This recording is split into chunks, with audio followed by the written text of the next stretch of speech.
ఛత్రపతి శివాజీ విగ్రహాలను నెలకొల్పి పూజించి ఉద్దేశపూర్వకంగానే చిత్రవన్ బ్రాహ్మణులు హిందుత్వవాదిగా ముద్రవేసి చారిత్రకంగా తీరని అన్యాయం చేశారన్నారు రిటైర్డ్ డీజీపీ పూర్ణచంద్రరావు.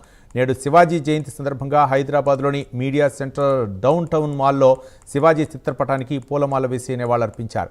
బహుజన వీరుల చరిత్రలను వక్రీకరించి చిత్రవన్ బ్రాహ్మణులు హిందుత్వవాదులుగా ముద్రలు వేశారని విమర్శించారు. ఇక ఈ కుట్రలను బీసీ, ఎస్సీ, ఎస్టీలు, ముస్లింలు పసిగట్టాలని పిలుపునిచ్చారు.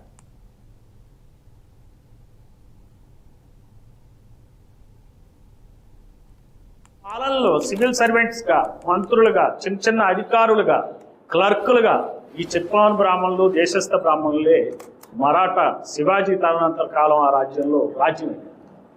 అదే కాకుండా రాజకీయాల్లో కూడా వచ్చారు.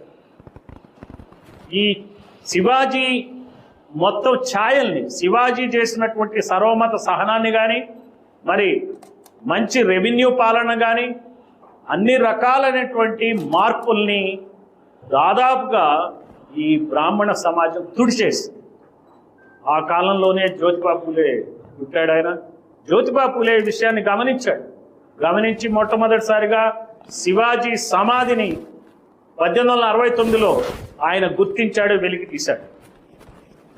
ఈ శివాజీ తరహా పాలన కావాలా, శూద్రులు అతిశూద్రులు రాజ్యానికి రావాలా, విద్య పరంగా కానీ, వ్యాపార పరంగా కానీ అన్ని రంగాల్లో వీళ్ళు ముందుకెళ్ళందే న్యాయం జరగదు.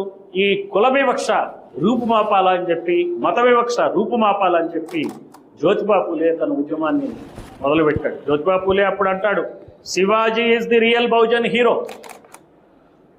ఆ తర్వాత కాలంలో బాలగంగాధర్ తిలక్ చిత్పవన్ బ్రాహ్మణ్, గోపాలకృష్ణ గోఖలే చిత్పవన్ బ్రాహ్మణ్, వీళ్ళందరూ శివాజీని దేశభక్తి అని పేరట స్వరాజ్యమే నా జన్మ హక్కు అనేటువంటి ధోరణిలో శివాజీని ఒక ఐకాన్గా వాడుతూ ప్రజల్లోకి యాంటీ బ్రిటిష్ మూవ్మెంట్ తీసుకెళ్ళారు. పాలనలో సివిల్ సర్వెంట్